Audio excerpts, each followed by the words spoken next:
So let's start with the Amazon listing. Never seen a connector like this on any other PC. And there you can see the box and the label that's on it, and also the inscribed part number and the date of manufacture.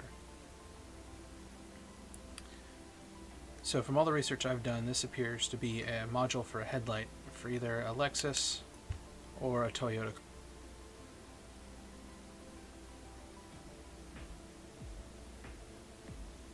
And then here, I already pulled out the silicone that was keeping it enclosed, and this way you can take a close-up look at the circuitry and the components that are there.